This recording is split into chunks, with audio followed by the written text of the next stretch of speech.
the Manila Electric Company or Meralco to slash power rates by 27 centavos per kilowatt hour this month. Comelec urges voters to file complaint amid reports on vote buying incidents in Zamboanga Del Sur. The Philippine National Police launches its Election Monitoring and Action Center 4 days ahead of the 2019 midterm elections. And Kenyan scientists reveal a possible link between hot food and esophageal cancer. Good evening. The Manila Electric Company announces a 27 centavo per kilowatt hour power rate reduction for their customers this month. Joanano explains why. Several residents in Quezon City complained about an increase in their electricity bill last month. Among them are Corazon Madriaga and Nida Daluzon. Corazon used to pay 700 pesos for their monthly electric bill, but she was surprised that their billing last month increased to more than 1,000 pesos. Nida is also complaining since their electricity consumption has increased by 200 pesos. Although they are limiting their usage of their appliances, the electric bills still increase. Hindi lang naman ako ang nagrereklamo rito. Marami rin nagtatanong sa amin, nag-uusap kami. Bakit ang laki ngayon na yung ganon? Siguro ako dala nga nung init, baka ganon ang ng Meralco. Siyempre, napakabigat sa bulsa yun. Una-una, dalawa lang kami mag-ina. Pagkatapos, wala naman kaming katuwang na magbabayad. But contrary to what is expected, Meralco has announced a 27 centavos per kilowatt hour power rate reduction this month. This means that if a typical household consumes 200 kilowatt hours, there will be a 55 peso reduction for their monthly electric bill, 82 less for every 300 kilowatt hour consumption, 109 pesos for 400 kilowatt hours, and 136 pesos per 500 kilowatt hour usage. Meralco explains the power rate reduction is due to the decrease in the prices of transmission, taxes, and other charges. Ang nangyari ay kabaliktaran, bumaba yung presyuhan sa kuryente. Ito po ay sapagkat ang ating power supply agreements ay bumabaho ng 51 centavos per kilowatt hour. Yung mga independent power producers ay nagkaroon din po ng pagbawas sa kanilang singilin na 75 centavos per kilowatt hour. The power distributor also adds that the power rate reduction would have been lower if there was no yellow and red alert statuses in the power supply last April. Based on Meralco's record, the yellow alert status and the red alert status were declared last month due to a very limited and thin supply of electricity. Meralco has yet to identify if the power rate reduction will continue in the coming months. Joanano, UNTV News and Rescue, Pasig City.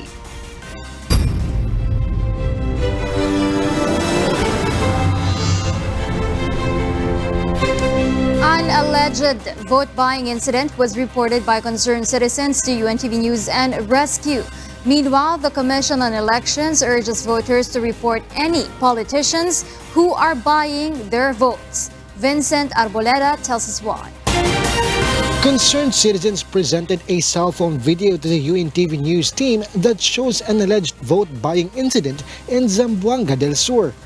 According to Nene and Inday, not their real names, several envelopes that contained 2,000 pesos each, as well as a precinct name and sequence numbers were distributed to them.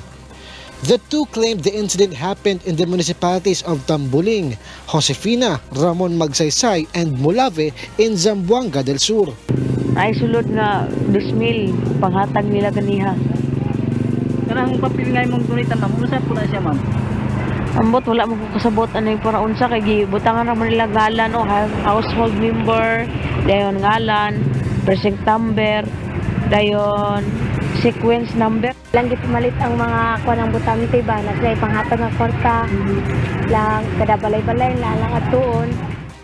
The Commission on Elections or Comelec for their part urged voters who have received money from politicians to file a case.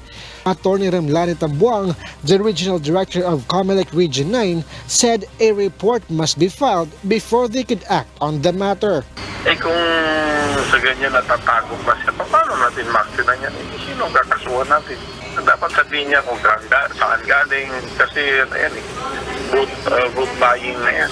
Meanwhile, Comelec spokesperson James Jimenez explained that a voter must be able to prove the act of vote buying and document the incident so that the poll body can impose appropriate penalties on political candidates or persons involved in vote buying. It's not allowed to give things of value in exchange for a person's vote. Vincent Arboleda, UNTV News and Rescue, Philippines. The Philippine National Police launches its action center to monitor the situation across the country as the May 13 elections draw near. Ray Pelayo explains why.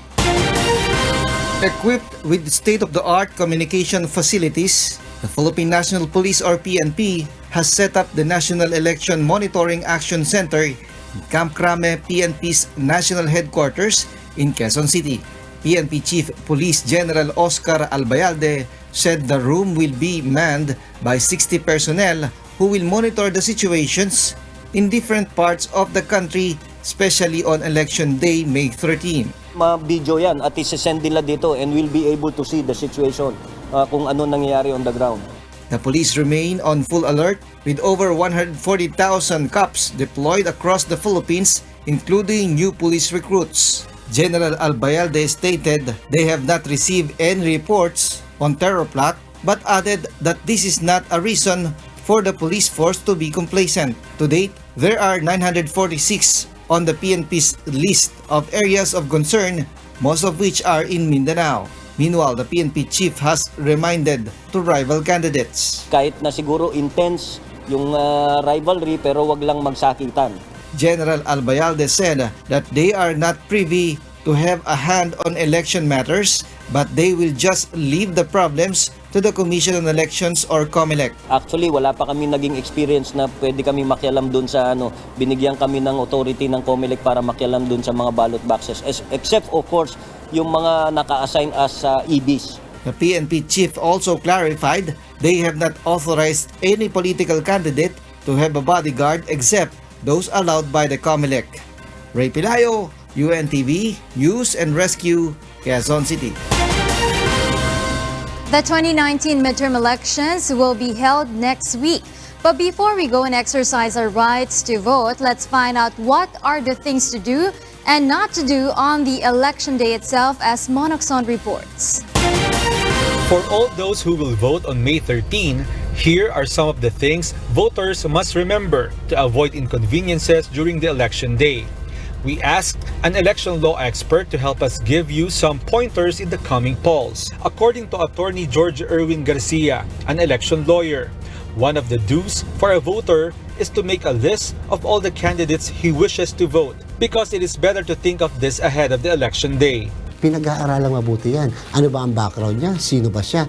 Di ba? At ano ba ang pinanggalingan niya? Ano ba ang mga nagawa niya sa bayan? Honest ba talaga siya? Makadiyos ba siya? Siya ba ay makakalikasan? Siya ba ay makabayan? So yun mga katanungan at ikaw lang po ang makakasagot niyan. Sarili mo, konsyensya mo. Attorney Garcia's advice, don't put your list on your cell phone. Instead, print it out because using a cell phone inside the polling precinct is prohibited. This is also to avoid taking selfie. Hindi naman po kukumpiske na inyong cellphone pagpasok, pero sure po kayo na once na kinuha nyo yung cellphone nyo, kahit pa may nagte-text lang kayo, kayo po ay baka pwedeng ma-report o maparecord ang pangalan ninyo ng mga watcher ng iba't ibang kandidato doon po sa minutes of voting. Pwede po kayong makasuhan. It is also important for a voter to know in advance if he or she is a registered voter and the voting precinct where he or she is listed. Avoid wearing t-shirts or clothes where the name or face of a politician is printed on. Okay lang po siguro kung yun ang kulay ng kandidato, pero yung may picture, baka po hindi kayo papasukin. Because technically, that still is campaigning. Hindi ba? Bawal na po mga kampanye. Attorney Garcia also reminds voters to bring an identification card in case your personality is in question.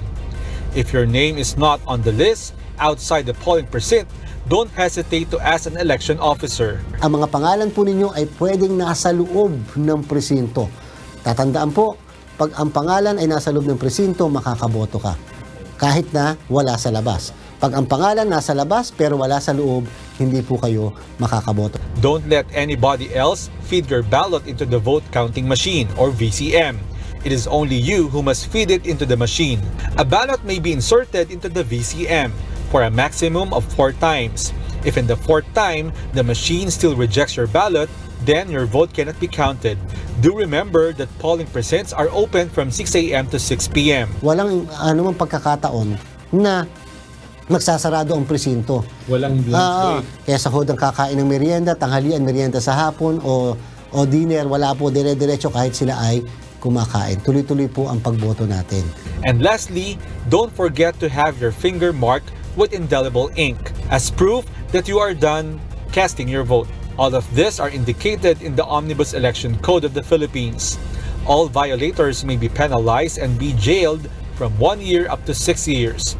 Meanwhile, the Commission on Elections or Comelec has prepared a place for voters who are considered persons with disabilities and elderly, called the Accessible Polling Places or APP. It is located on the ground floor of a polling area near the entrance, has no physical barriers, and with sufficient signage to make apps easier to identify. Mon Hokson, UNTV News and Rescue.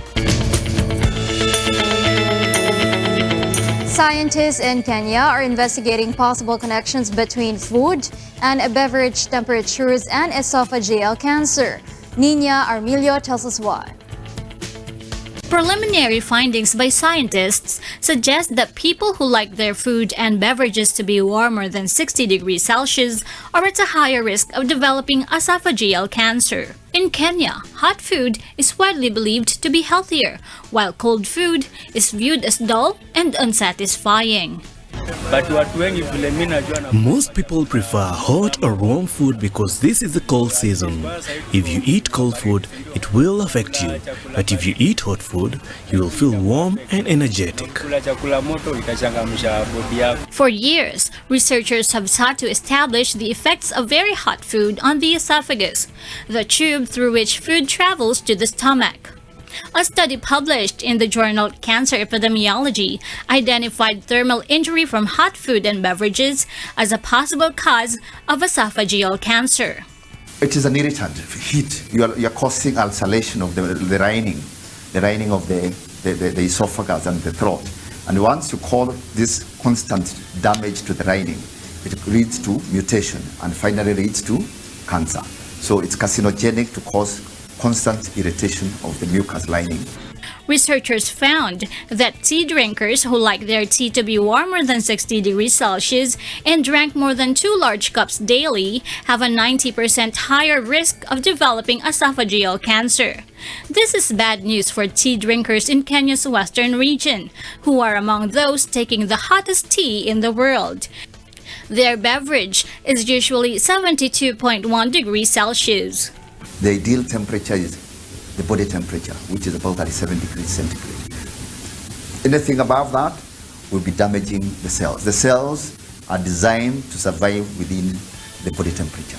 Esophageal cancer accounts for 11% of new cancer cases in Kenya. The latest discovery has had a jarring effect on tea lovers. But the studies are not conclusive, and researchers suggest that the evidence should be evaluated further.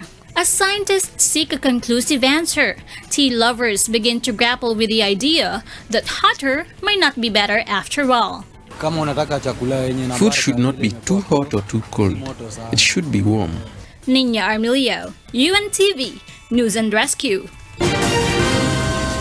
After finding probable cause, the Justice Department files a case against Rodel Jayme, the web creator of MetroBalita.net, for violation of the Cybercrime Prevention Law. Mai Bermudez will tell us why.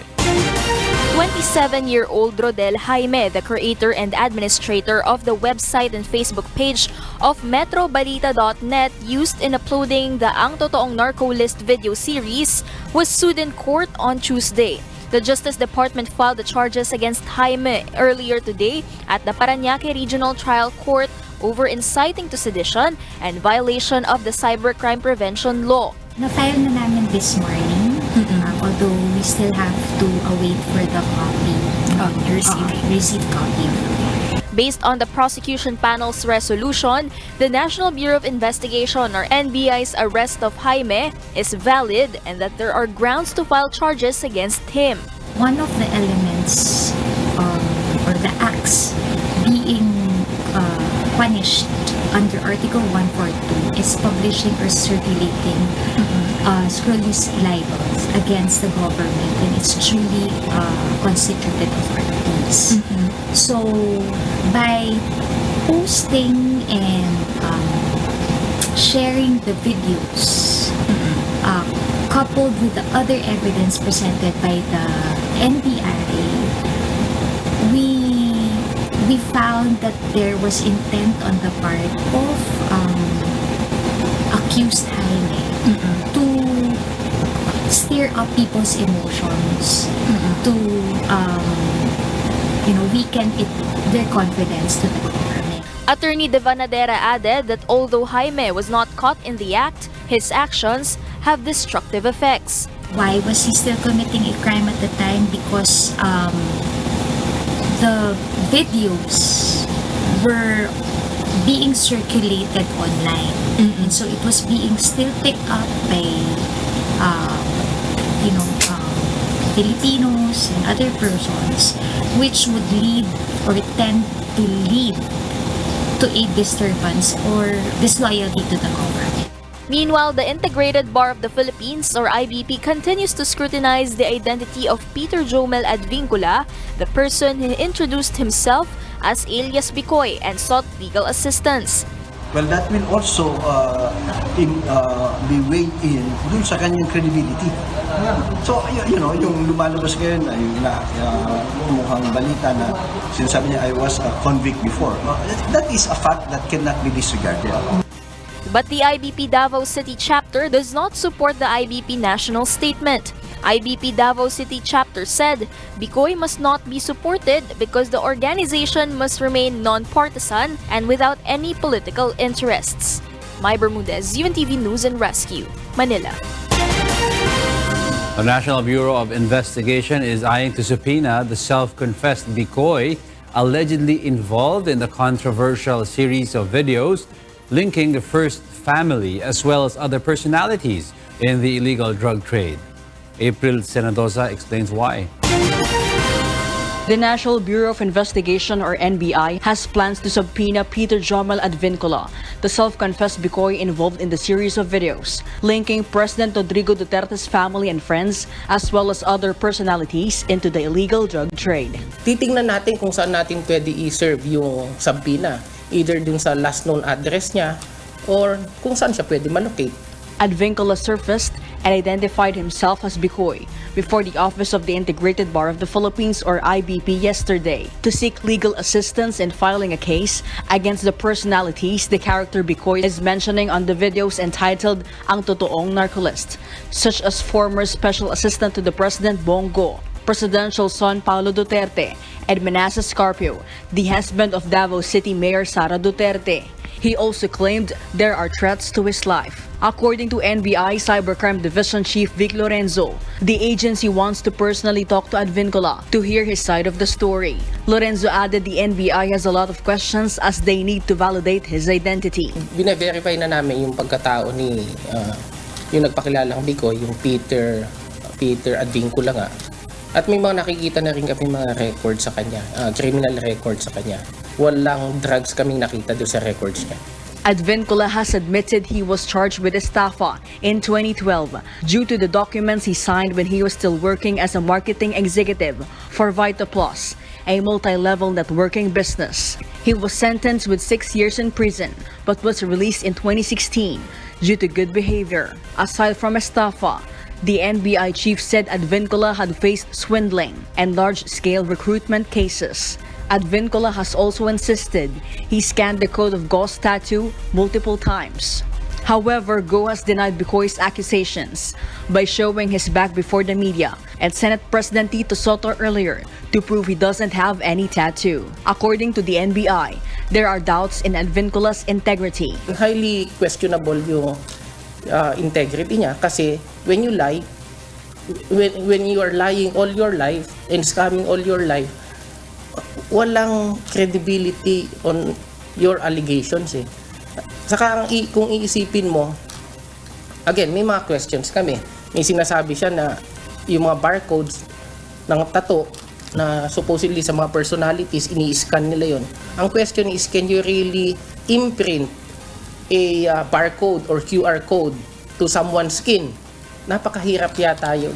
Meanwhile, the NBI is pursuing its investigation on other persons of interest in Bikoy videos based on the ongoing forensic examination on Rodel Jayme's electronic gadgets. April Senedoza, UNTV News and Rescue, Manila. The Philippine National Police is profiling the man who surfaced as Bikoy, the hooded character in the Ang Totoong Narcolist video series that has spread online. Ray Pelayo has the reasons why. The Philippine National Police or PNP is now looking at background of Peter Joemel Advincula, the person who claimed to be the Bikoy in the series of videos that has circulated online and uncovered his version of the alleged drug matrix. Sinasabi niya siya si Bikoy, but that has to be validated also and confirmed kung talagang siya si Bikoy, no? Dahil nagsalita siya with mask. PNP Chief Police General Oscar Albayalde said they have found out that the person had served jail time in the New Bilibid prison in Muntinlupa because of an illegal recruitment case in Bicol. Lumalabas na itong tao na to, he was convicted for large-scale illegal recruitment and he was sentenced to, he served term for 6 years. It was shortened because of good behavior. It was also found out that Advincula has a pending staffa case in the National Bureau of Investigation or NBI. Ibig sabihin, pag nakasunod ka ng large-scale illegal recruitment, ang dami mo nang naloko. Baka tunay na magaling siyang magsalita. And also, we found out that he is a former seminarian. Baka ginagamit din niya yon para maloko yung mga tao. General Albayalde stated they have yet to determine if Advincula really needs security or not after he had claimed before the Integrated Bar of the Philippines or IBP there are threats to his life. We will assess kung kailangan niya talagang security or not kasi baka imagination din niya na his life is in danger.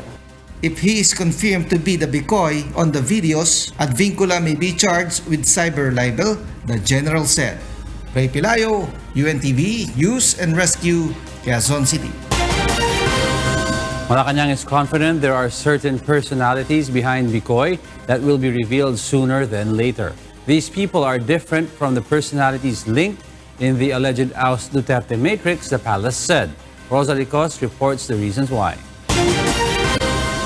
The Philippine National Police or PNP is already gathering information that will prove the allegations of Elias Bikoy wrong and fraud. Bikoy is the person wearing a hoodie in the Ang Totoong Narcolist video series alleging some people close to President Rodrigo Duterte to be involved in illegal drug operations. Malacanang said that sooner or later, the people who are using Jomel Peter Advincula as pawn will be revealed. Advincula is the person who claimed on Monday he is Bikoy. Presidential spokesperson Salvador Panelo emphasized that the people behind Bikoy are aside from the alleged personalities, journalists and group of lawyers in the Aus Duterte matrix. Meron nakikita yung mga nag-iimbestiga na could be a bombshell from the way I look at it. Pero hindi ko na muna sasabihin. Kasi I was asking them 1, 2, 3. Sagutin nyo muna itong tatlong tanong. And then, or ibigay nyo sa akin itong hinahanap ko and then I'll release it to the public. Malacanang also assures the government is ready to protect the Filipino people, including those who malign the government. However, Secretary Panelo clarified this does not mean these people are free from possible criminal prosecution because of the crimes they have possibly committed. Kahit na kinakalaban yung gobyerno, we will not allow anyone to injure or to kill yung mga taong tumutuligsa sa pamahalaan. Hindi kami papayag doon. Kaya pangangalagaan natin lahat ang ating mga kababayan. We will secure the safety of all Filipinos, regardless of their political affiliation, their religion, or their persuasion, whether for or against this government. The palace also said Bikoy is incredible, absurd, and illogical. His allegations on the tattoo of former Special Assistant to President Bongo have already been provided wrong when Go took off his shirt twice and showed his back to the public.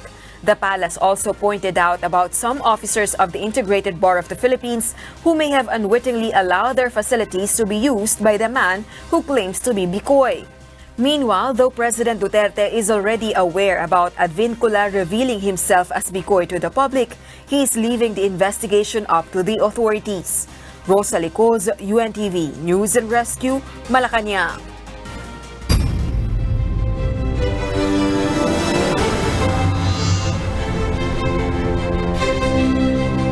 The Commission on Elections has set a contingency plan in case an earthquake hits the country on the day of the elections. Meanwhile, Comelec emphasized that the viral video of a pre-shaded ballot is fake and is clear proof of a political agenda. Aiko Miguel will tell us why. As incidents of earthquakes have been recorded in the country in the past days, the Commission on Elections or Comelec is concerned about the safety of voters as well as the votes cast by the Filipino netizens. Because of this, the poll body has set in place a contingency plan in case a calamity such an earthquake hits the country on the day of the elections, May 13. Ultimately, the most important consideration here is the safety of the voting public.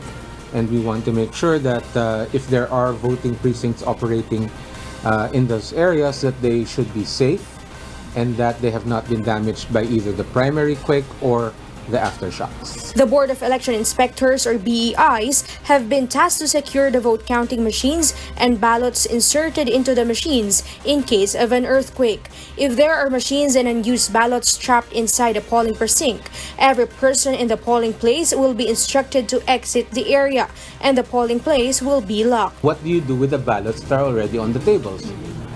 They cannot be brought out, certainly. The police will, the police are under instruction to secure the polling place. If, for instance, the VCMs cannot be taken out or if the VCMs cannot be protected, then the school is locked down. For its part, the Philippine National Police will assure that no voter will be left inside the polling precincts if an earthquake hits during the elections. According to Comelec, when a calamity strikes, the suspension or declaration of failure of elections is possible, depending on how adverse its effects would be. Comelec also reminds the public to be more meticulous of social media posts, such as a video of an alleged pre-shaded ballot that has been circulating online. The poll body maintains the said ballot is fake and that the public must not be deceived by such online posts. Jimenez also clarified that what the uploader stated in the video that VCMs can detect UV lights used in the pre-shaded ballots is impossible. Yung idea na mababasa ng makina yung UV mark doon sa bilog sa tabi ng pangalan is wrong. Yung ating scanner ay nagbabasa ng visible marks. Kailangan niya makita yung marka, no? Ang UV mark ay invisible. The fact that some names were supposedly had pre-shading, obviously political agenda ang nasa ilalim nito. Aiko Miguel, UNTV News and Rescue, Manila. The fate of some of the agendas of the Duterte administration, such as federalism, will depend now on the new composition of the Congress of the Philippines after the 2019 midterm elections. According to some political analysts, the upcoming election is the chance for both the administration and the opposition to pursue their own agenda. Nel Maribohok will tell us why. The Senate of the Philippines and the lower house have been dominated by the allies of President Rodrigo Duterte, but the result of the 2019 midterm elections will also be the signal for a new composition of the Congress. According to Professor Edmond Tayo, a political analyst and one of the members of the committee who drafted the federal constitution, it is possible that a federalism form of government and the charter change may proceed after the elections. Specifically sa pagbabago ng saligang batas, mas lalong crucial kasi ang pinag-uusapan natin dito numbers. Ngayon kasi ang Senado, alam naman natin, iilan lang dyan ang pabor sa pagbabago ng saligang batas, so kaya hindi umusad sa Senado, no? Sa Kongreso, ganun din, nakita natin yung naging track nila, no? So hopefully kapag bago na yung composition, mas madali na silang kausap. The passage of the proposed laws is a numbers game in Congress. In the passage of a simple bill, majority or more than half of the members of a chamber is needed for the approval of the bill. According to political analyst Ramon Casiple, the opposition group or minority bloc in the Senate needs 3 additional slots for this election to ensure that the opposition has a voice in Congress. Ang kailangan mo para effective yung opposition mo kahit doon lang sa usapin ng insurgency. You need 3 more. Kung isa lang ang lulusot, at assuming ngayon lang ang makukuha na. But constitutional law expert Attorney Tony Laviña believes that it's not easy to deliberate the chacha in Senate. 15 votes yung kailangan nila dyan sa Senado. That will also not necessarily be easy to achieve, kahit na regardless of the results of the elections. Laviña, however, added that democracy may be compromised if Congress is dominated by the administration's allies. Baka hindi na sila mag-iimbestiga kasi parang House of Representatives, the House of Representatives doesn't investigate anything except kung kalaban ni Duterte i-investigate nila. The experts call on lawmakers to consider national interest and a thorough debate on the passage of proposed reforms and bills. Nel Maribuhok, UNTV News and Rescue, Pasay City. Tiger Woods receives another award. This time, it's from U.S. President Donald Trump himself. Asher Kadapan Jr. will tell us why. At a ceremony attended by several U.S. lawmakers, President Donald Trump awarded Tiger Woods the Presidential Medal of Freedom on Monday. In the sun-splashed White House Rose Garden, Trump made a 43-year-old Woods the 4th and youngest professional golfer to receive the nation's highest civilian honor after Arnold Palmer, Jack Nicklaus, and Charlie Sifford. With 81 PGA Tour victories, Woods is one shy of Sam Snead's all-time record, and with 15 major tournament victories, he trails only Nicklaus, who has 18. This evening we are in the presence of a true legend, an extraordinary athlete who has transformed golf and achieved new levels of dominance. He's also a great person. He's a great guy. Woods, wearing only a blue suit, was joined at the ceremony by his mother, Clotilda, his 2 children, Sam and Charlie, his girlfriend, Erica Herman, and his caddy, Joe LaCava. In '97, yes, I won the Masters, and I was there I ended up hugging my dad and my mom. My dad's no longer here, but my mom's here. I love you, Mom. Thank you. And Sam and Charlie, for all your love and support. I love you guys so much. Erica, thank you. I mean, everyone has been... Asher Kadapan Jr., UNTV News and Rescue. President Rodrigo Duterte has signed into law a measure that will waive government fees and charges on documents needed by first-time job seekers for their employment. President Duterte signed the Republic Act 11261, or the First-Time Job Seekers Assistance Act, since last April 10. Under the law, first-time job seekers will be able to secure identification documents and clearances issued by the government for free. These include police and barangay clearance, medical certificates from government clinics and hospitals, NBI certificate, birth and or marriage certificates, tax identification number, transcript of records from state universities and colleges, and unified multi-purpose ID cards, among other government documents that may be required by employers. To avail of the exemption, applicants shall submit a barangay certification as proof that the individual is a first-time job seeker. The new law covers not only fresh graduates but also out-of-school youth. Meanwhile, the Canadian government has agreed to pay for the expenses in shipping out all the 69 waste containers it had dumped in the Philippines in 2013. Presidential spokesperson Salvador Panelo said the DFA and the DENR confirmed the matter during the 37th cabinet meeting last night with President Rodrigo Duterte.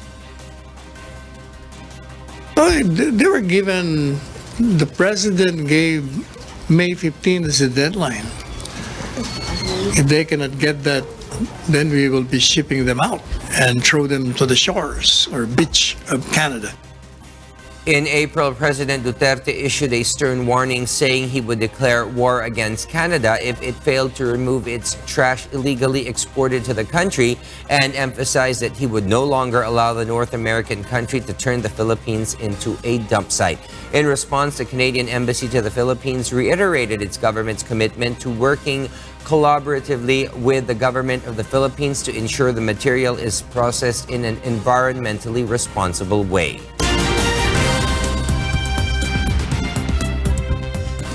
And for the news abroad, passengers and crew on board a jet that was forced to make an emergency landing at a Moscow airport say it was struck by lightning moments before it crashed. Reports of the strike came as survivors told how they escaped the Aeroflot jet, which burst into flames on landing at the Sheremetyevo airport on Sunday. 41 of the 78 people on board were killed in the accident.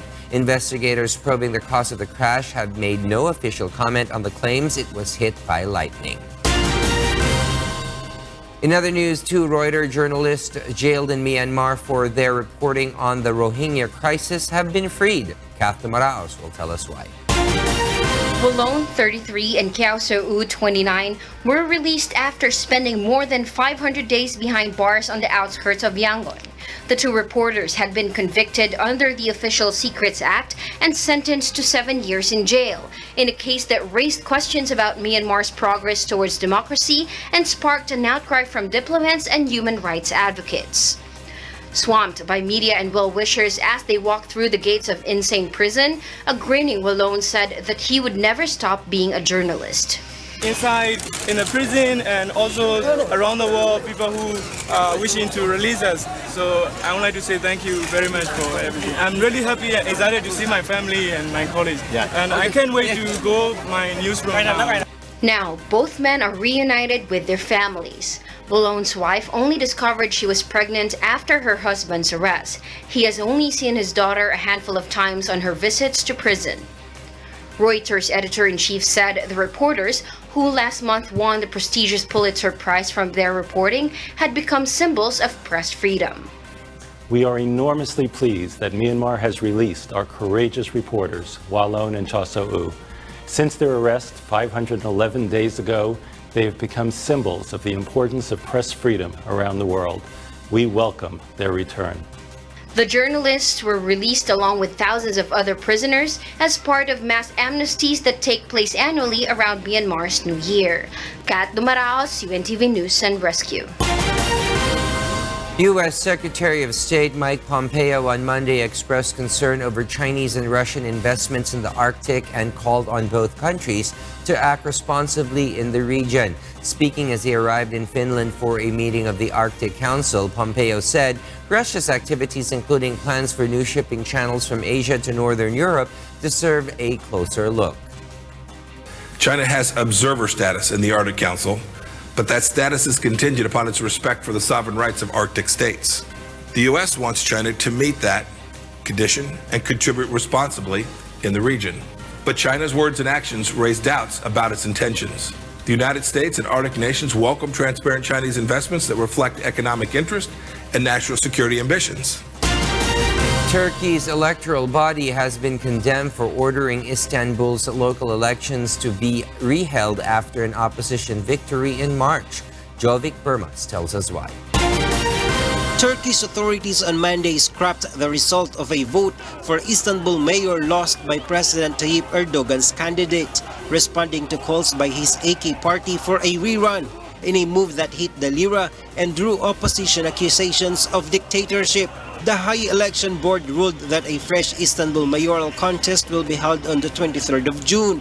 The AK party representative on the board said the decision was based on unassigned results documents from the March 31st election and on some ballot box officials not being civil servants. The date was brought forward and we agreed on June 23 in order not to prolong this period and to get Turkey out of the election as soon as possible. kabul edildi. Turkey's main opposition Republican People's Party CHP, which narrowly won the mayor's office in the country's largest city, called the ruling a plain dictatorship. Ekrem İmamoğlu, the CHP mayor who officially took office after a smattering of recounts were completed across Istanbul last month, also condemned the YSK for annulling the results under AKP pressure. They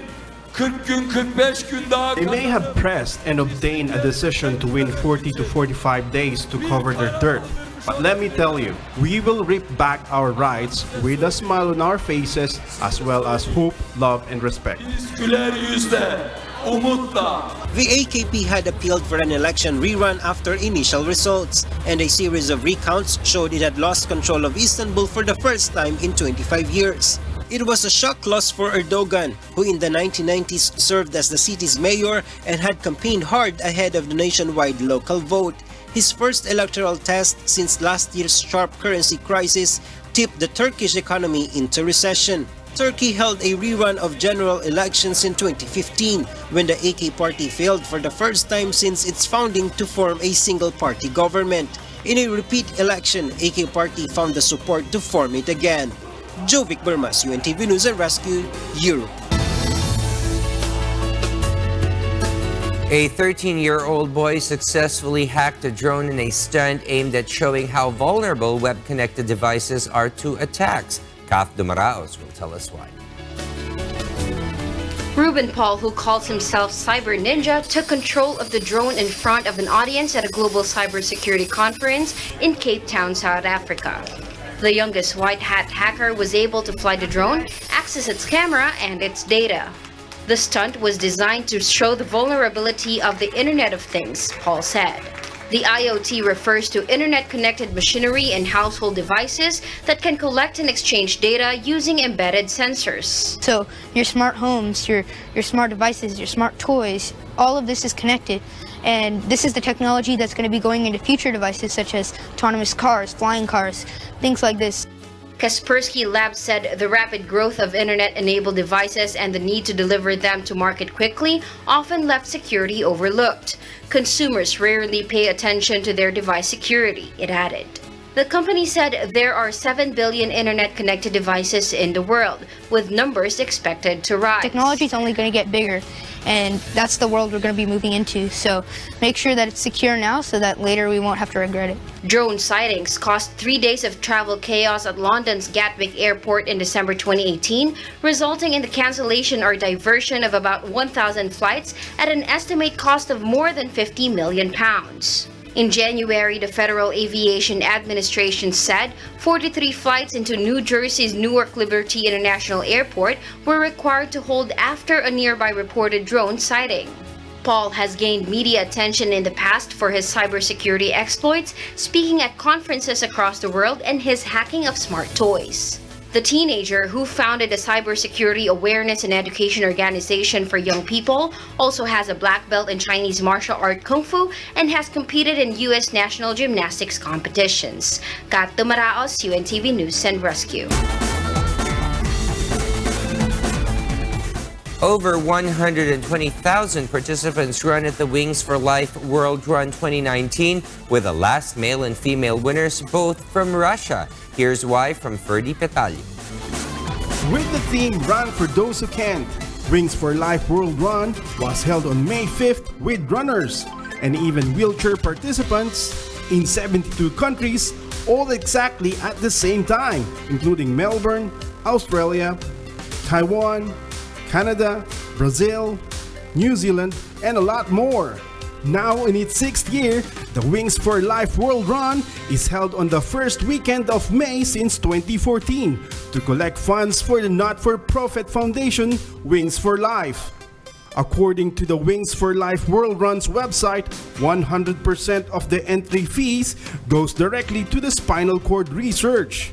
There are 3 ways a participant can join the event: the event run, the organized app run, and in the individual app run. Aside from the run and fun, there were a lot of spectacles, including a juggling runner, a live band, a wedding proposal, a magnificent landscape, and more.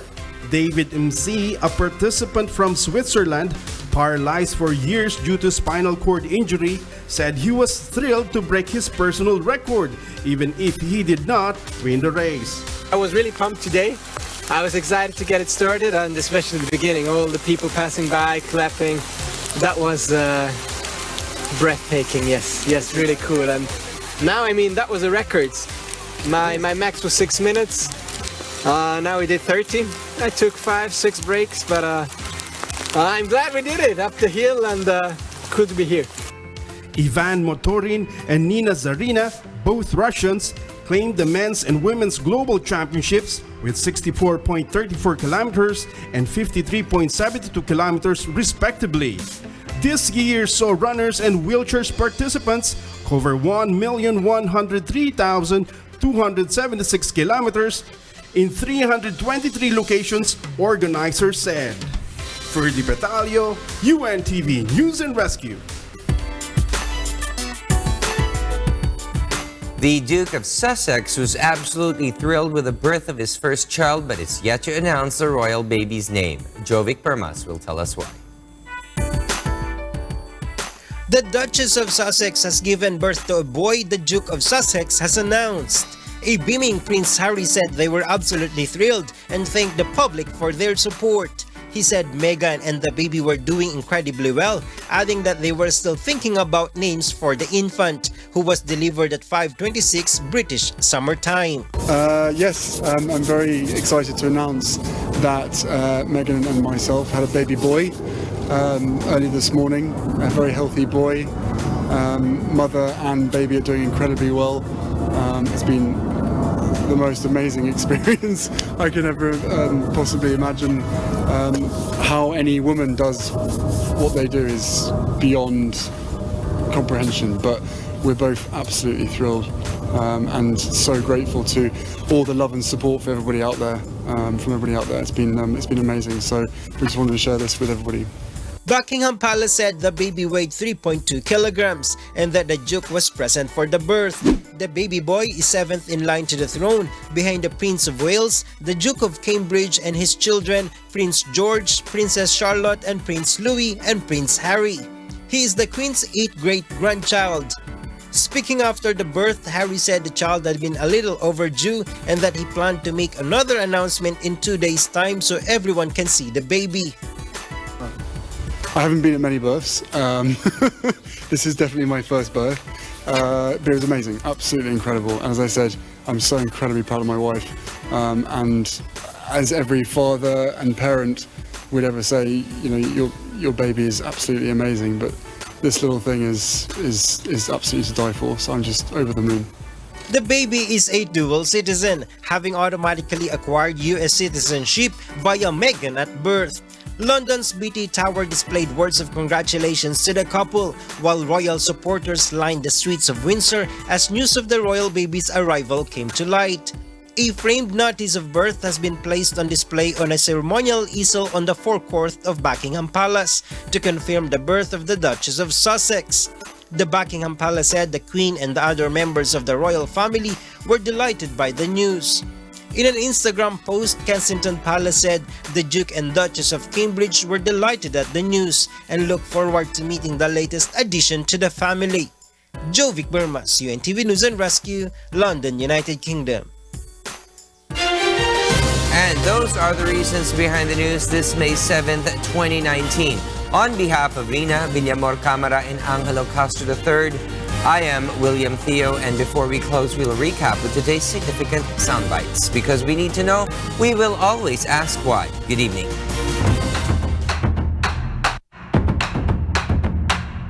Ang nangyari ay kabaliktaran, bumaba yung presyuhan sa kuryente.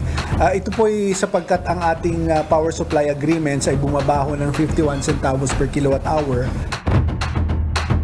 Lumalabas na itong tao na to, he was convicted for large-scale illegal recruitment, and he was sentenced to the served term for 6 years.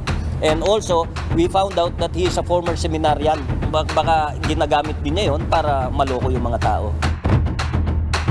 We found that there was intent on the part of accused Jaime to up people's emotions to weaken their confidence to talk about it.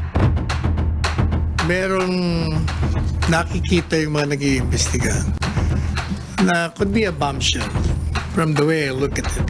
Pero hindi ko na muna sasabihin. Kasi I was asking them 1, 2, 3. Tapos sagutin nyo muna itong 3 kong tanong. And then, or ibigay nyo sa akin itong hinahanap ko, and then I'll release it to the public. Technology is only going to get bigger, and that's the world we're going to be moving into. So make sure that it's secure now so that later we won't have to regret it. I'm so incredibly proud of my wife, and as every father and parent would ever say, your baby is absolutely amazing, but this little thing is absolutely to die for, so I'm just over the moon.